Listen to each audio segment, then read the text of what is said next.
Imagens impressionantes feitas por familiares de pacientes mostram a estrutura precária de uma unidade de saúde em Manaus. Falta de prevenção pode levar mais de 1.600 mulheres amazonenses a desenvolverem câncer de colo uterino até o ano que vem. Milhares de estudantes no Amazonas na expectativa pela maratona de provas do vestibular e o CIS da UEA. E ainda, Ministério Público faz levantamento para diagnosticar riscos de incêndio em prédios históricos do estado. E nesta sexta-feira tem agenda cultural para você aproveitar o fim de semana. É agora, no A Crítica na TV.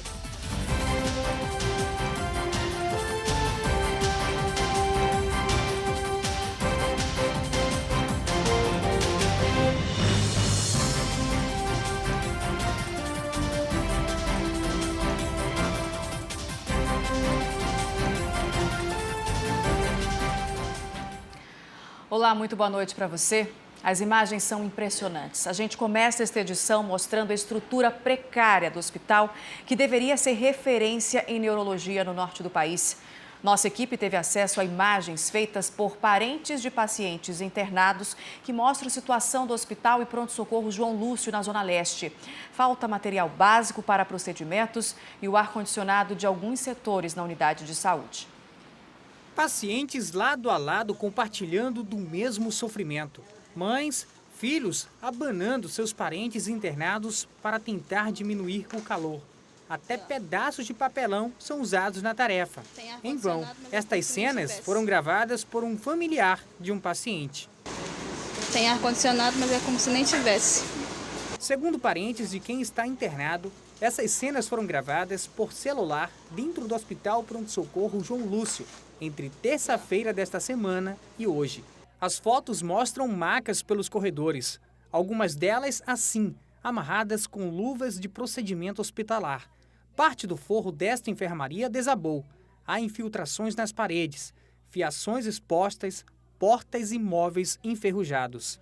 Tudo em um hospital que deveria ser referência em neurologia. A situação precária do pronto-socorro vai além da infraestrutura do local. Na principal unidade hospitalar da zona leste da cidade, falta o básico, como o medicamento e até mesmo o catéter. Tudo isso de acordo com as informações que vieram lá de dentro, de parentes. O filho da dona Elke tem paralisia cerebral e está com pneumonia. Precisou passar por um procedimento, mas não tinha material básico. Ele necessitava de um acesso venoso central. E para ser feito esse acesso venoso central, ele precisava de um catéter. E não tinha? Não tinha. Meu filho passou o dia inteiro ontem, sem acesso venoso, vomitando. E ficou muito debilitado. Ele já veio conseguir fazer esse exame hoje pela manhã, quando a situação dele já era bem precária. Dona Elke diz ainda que presenciou outras cenas impressionantes. Um paciente teve um ataque cardíaco no período da noite e para fazer a intubação do paciente, eles reanimaram lá no leito. Para fazer a intubação foi preciso pegar a lanterna de um celular, porque na parte onde o paciente infartou não tinha luz. A iluminação estava comprometida. Mas ela defende o trabalho dos profissionais de saúde do João Lúcio, que fazem tudo para atender os pacientes, mesmo com a estrutura precária. Eu queria frisar que eu não estou falando dos profissionais. Os profissionais, gente, eles são guerreiros por trabalhar nesse hospital sem estrutura. Eles são guerreiros. Os profissionais, eles atendem muito bem, meu filho foi bem atendido, mas para fazer um bom trabalho precisa ter material básico e às vezes não tem.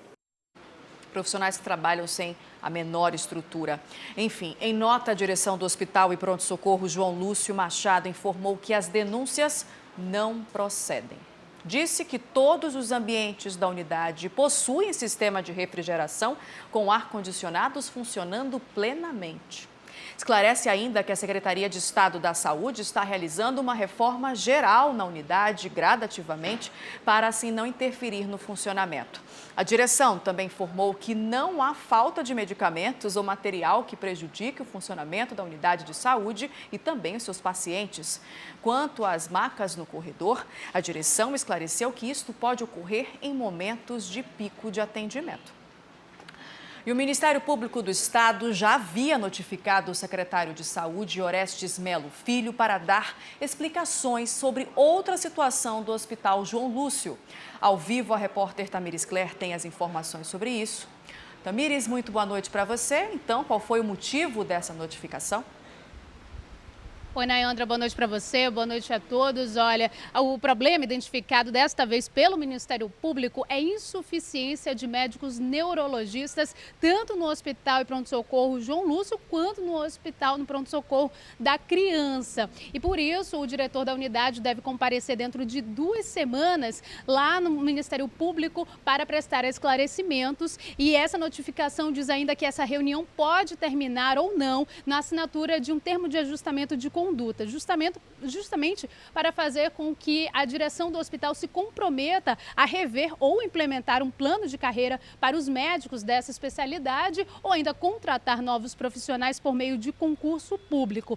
Em nota, a direção do hospital disse que esse problema não acontece na unidade, mas disse que o diretor vai prestar todos os esclarecimentos para o Ministério Público e disse ainda que a Suzan já toma as providências para oferecer um serviço de qualidade nesse sentido, Nayandra. Tá certo, Tamires, muito obrigada pelas suas informações. Quem dera fosse se esse problema ocorresse apenas no Hospital Pronto-Socorro João Lúcio, não é mesmo? Muito obrigada mais uma vez, boa noite para você. E agora um alerta. O Instituto Nacional do Câncer estima que mais de 1.600 mulheres amazonenses possam desenvolver câncer de colo uterino até o ano que vem. Isso é mais que o dobro da média nacional. E o principal motivo ainda é a falta de prevenção. A Geliette ainda frequenta a Fundação Secom, mas agora só para controle mesmo. No começo do ano passado, ela descobriu o câncer no colo do útero. E claro, foi aquele choque. Eu sempre fazia preventivo, fazia aquela transvaginal de 6 meses, né? O médico de lá nunca dizia que dava nada, né? Às vezes dava uma alteração, mas nunca dizia o que era essa alteração, né? Descobriu através de um exame que todas as mulheres deveriam fazer pelo menos uma vez ao ano, o preventivo.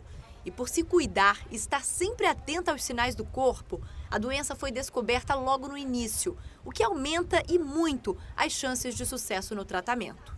Isso é muito bom, né?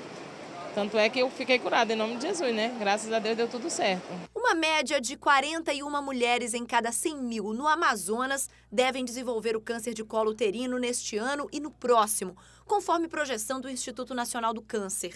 O número representa mais do que o dobro da estatística brasileira. São 1.680 casos estimados para 2018 e 2019 no estado. O Amazonas é o campeão de casos da doença no país. Doença que pode ser evitada com alguns cuidados. É a prevenção com comportamento sexual, o uso do preservativo é uma barreira que é excelente, resolve muito isso aí, e a vacinação. Isso é uma coisa assim que tem que ser batida desde cedo, conscientizar todo mundo.